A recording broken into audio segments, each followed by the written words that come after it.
ఒకటో తరగతి పద్యరత్నాల్లోని నీళ్ళలోని మొసలి నిగిడి ఏనుగు పట్టు పద్యము ఇప్పుడు మనం నేర్చుకుందామా పిల్లలు? నీళ్ళలోన మొసలి నిగిడి ఏనుగు పట్టు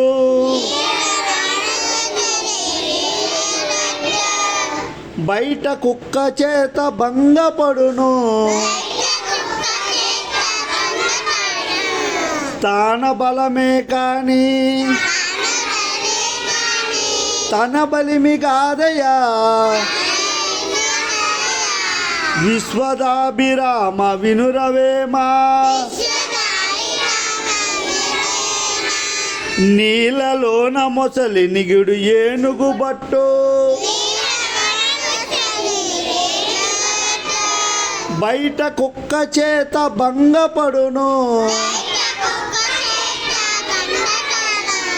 తాన బలమే కాని తన బలిమి కాదయా విశ్వదాభిరామ వినురవేమా